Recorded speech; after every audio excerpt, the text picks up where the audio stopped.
fira kala woɓɓe gono fala mi accitu wolgol fi ɗum ɗo mais il faut que mi arta ɗo un autre aspect c'est que ndaren probléme o e bange en fait ɓoynugol ami acciti dina ɓe aroɓe ɗo nano acciti dina en fait ko aveu de faiblesse c'est à dire que ko lowɓe en fait ko lo'ere ko ɗum waɗi so tawi ko Allah ko woni probléme an noon ɗo ko lo'ere en fait lo'ere ka jawdi lo'ere ka doole par ce que Allah ko jon doole Allah ko jon bawal Allah ko jon jawdi mais sa lo'i hara wonti probléme awa ɓeɗo ko lowɓe fiyon ɗum par ce que kala ko tawruɗa mawɓe ma dondi ndir ko ronduɗa mawɓe ma woni ko dina ka ronduɗa e mawɓe ma kan ma ɗum e leydi ma ɗum jawdi ma ɗum kala ko woni culture sa yeehi ha goɗɗo go a fottoyi e yimɓe go ɓen wawima wurtude ko tawɗa mawmaɓe kon c'est à dire que ɓeɗon ɓe folima hakkille maɓɓe ɗen folima par ce que kamɓe kadi ɓe ronu koɓe roni kon mamaɓe maɓɓe ɓen mais koɓe roni kon mamaɓe maɓɓe ɓen ɓe wawi ƴedde ɗum ɗon on buɓɓodiri andi ko ɗum en tako choc de civilisation ça veut dire que a yuri mama ɓen a roni dina a tawriɓe dina a tawriɓe aada a tawriɓe culture mais a wawali tembita ɗum ɗon défenda ɗum ɗon dartano ɗum ɗon yeeso woɓɓe go tawde kamɓe tawa kamɓe kadi koko ɓe tawri mama maɓɓe kon ɓe arde mum donc ɓe folima en fait fami ko ɗum woni foolegol c'est à dire que iɗa marno dina ma iɗa marno hikmaji ma mais a ari ɗo tum hakkille porto wifi ma ɗum hay sina Europe ga har ko Afrique ton sa a yehi école tum a jangi defte porto defte ma ɗum defte philosophie ɗen defte ɗo wifi ma a yalti e dina kam a yalti e ma ɗum e culture o a yalti aadaji ma a wawali défendude o andi wono ɓe yawdiɓe l'un des choses les plus fort ka maɓɓe ko tawde kamɓe ɓe naata ko ɓe naati wo ko ɓe naati ɓe yalta intact a wi ɓe naata e dinaji ɗin fof min noon ɗan ko on tuma mi rati remarque ɗum ko monɗo université e Afrique mi yawɗo ɗon mi moɗi defte koyte psychanalyse Sigmund Freud mi moɗoyi ɗon defte Friedrich Nietzsche mi moɗoyi defte Karl Marx mon frère hakkil kin fuɗɗi wembade ni quoi on tigi jippiri e mum on tigi yiltiti ka kamilore naati e nder mum ukkodira nder to yalti net tek intact mi andi noon ko tuma mi faami ke si tawi na sella findejo sa memodirike e gandal annasara ɓe wifete ɗum ɗo ko ɗum ɗo woni ɗum kono andi goɗɗo si folama sa en fait sa échoui quelque part ama ɗum a folama hara yiɗa yiɗi yo goɗɗo ko kadi foole e on même probléme ma ɗum échoui mon probléme hay ko wonɗen pay koy sa draguiɗo jomum a ronku hendade si weltiɗoma dragoyimo haray on kani kadi weltiɗoma o ronkimo hendade haray ɗa welti parce que ina antum sa feggi keɗo noggo haray si tawi ko antum haray woni feere on faami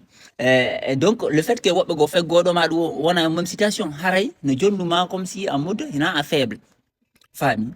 faible jo faiblesse lo'ere hino yiɗi bakodirde woɓɓe go par ce que lo'ere yiɗawo ngol kañum tum ko ɗum Allah woni ko solitaire inde Allah go ko weddiɗo Allah inde makko go ko weddiɗo ko solitaire kanko tum aade kanko tum weddiɗo mais lowɗo yiɗa won weddade lowɗo toujours no yiɗi bakodiragol e yimɓe ukkito e nder yimɓe parce que en fait si o weddi kanko tum o yiyay faiblesse makko donc woɓɓe ko noon no wolde ɗo innaki wi oɗo ko vie makko privé personnel wawi mo ɓe no mari raison andi déjà yimɓe ɓe mara vision en fait vie privée ko vie privée kono tant que lutti privé ko privé kono sa yaltini public hande kadi wona public parce que kon ɗum o wanno o yalti e dina woni telen 2 ans ka hay goto anda parce que goto andama et puis vie makko privé ko vie makko privé mais après 2 ans o tawi ko weddi ɗon kon kanko tum o herdi kanko tum woni feere ɗon ɗum ɗon yon naalimo joni ko honɗo yaltine ɗum ka public ko par ce que ko wonɗo ɗaɓɓude faabo en fait c'est à dire que o folama mo ɗaɓɓude folaɓe suga makko tata au moins o wona hena kanko tum en fait on faami donc woɓɓe gono e nder kadi leñol ngol ɗo ene mari un probléme yimɓe faible andi ko ɗum rene e neɗɗo faible faible noon hinaka jawdi tuma ɗum ka doole ɗum surtout faible hakkilo yimɓe bus wata ñawde neɗɗo e nder ngol leñol men woɓɓe go sino fimude sa landike ɓe se cigarette a woli ɗo fimowo cigarette ɓene non terto mo ko mo waɗi droit fimugol par ce que kamɓe ɓe fiime c'est à dire que kala ka ɓe ɓe ñaawu ko ɓe artira e affaire o e maɓɓe en fait c'est ko ɓe lutayanko a andi lutayanko ka ɓenano lutayanko ɓen ko probléme ala ɗum ko droit makko sa andi yaltugol diina tawde kamɓe ɓe julta ɓe jangata ɓe horata par ce que busno Europe ɗo ɓe julta jangata horata ko on tusi tawi julde hewti surtout julde suuma e ɓe ƴetta e leppi maɓɓe bornoɓe ama mais en fait julugol hoora ɓe anda ɗum janngol alqurana ɓe anda ɗum donc ɓen on saha woli goɗɗo ari yal ɗin yalde dina ɓena o non terte mo ɓe no mari droit mum ko vie privé mum woɓɓe kadi no naati affaire ay bonkiji no jokkodirɗo e jiiɗi rapport e jiiɗi raɓale sa indi ɓe stop métissage ɓe non ɗum doit ka wolede fof koye gotum o faami c'est à dire que ɓe wawata ƴedde distance e kamɓe tigi situation maɓɓe on ɓe miijito probléme mum à part alors que neɗɗo mo wawata wadde ɗum ko très très dangereux ko ɗum woni neɗɗo lowɗo faible. Andi Allah ko jon doore, Allah ko jon gandal, Allah ko jon faamu, Allah ko jon yaajede, Allah ko jon bawal. Ko ɗum neɗɗo faible c'est très dangereux, parce que ko sifaji iblis, sifaji seytan. Ko ɗum Elijah Muhammad wi wo ko ɗum woni seytan, wo kala on mo bone mum haɗata e mum, kala on wonduɗo e bone haɓɓito o sakita e mo luttuɓe ɓen. Andi oɗo o folama e affaire makko, c'est à dire que o wiri mo mari hakkille, ki mama makko ɓe lontinimo, ki dina ko tawre mama makko ɓen, o ari wano peut être occident ga, o fotti e gande go e hikmaji porto ma ɗum hikmaji go ɗi buɓɓike mo, ɗi folimo. Joni noon kanko ko feggi ɗon mo essayde sakitude ɗum ɗon, c'est à dire que loyere makko ne mo essayde sakitugol. Ne oɗo fiimo o haɓɓito ko yimɓe fiimo. Andi ko ɗum lowɗo haɓɓito to moɓodira e yimɓe. Ndaare aye goɗɗo no jogui ɗo bedo juin mo faala fiimude, o ɗaɓɓa yimɓe ɓe o fiimita. Maintenant so yi ɗum waɗo ko boni yiɗata waggol kañum tun feere.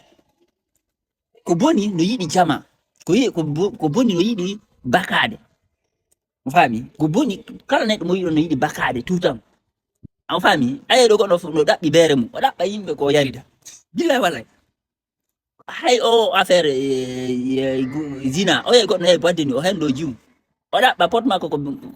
ɓe walda ɓe ɗo jiw. Billahi wallahi yaade ka comme ça. Kala ko boni neɗɗo wata yiɗi wadde feere wadde ɗum feere. Donc ɗum ɗo ko ɗe kuuɗe, kala waɗo ɗe kuuɗe ko seytan, ko ɗum winte seytan tigui. Ko kala mo neɗɗo mo bone mum hatta e mo. Andi woɓɓe go heɓa sida, ɓe haɓɓitoɓe jonda yimɓe sida. Woɓɓe go heɓa wonta alcoolique, ɓe haɓɓitoɓe waɗa ha yimɓe yara. Woɓɓe go wonta lutayanko, ɓe haɓɓitoɓe on fof wonta lutayanko. Andi ko ɗum winte iblis, ko ɗum winte seytan. Non ina iblis, seytan, ko ɗum winte seytanejo. Andi ko ɗum wano Afrique men, e woɓɓe hara ɓiɓɓe maɓɓe go tawa fu nafata he fus no kata. Ɓe nan kadi ɓiɗɗo ma o nafata he fus. Ya ɓe fiɗamo korte daɓere, fi yo kanka tita o nafu. O fami?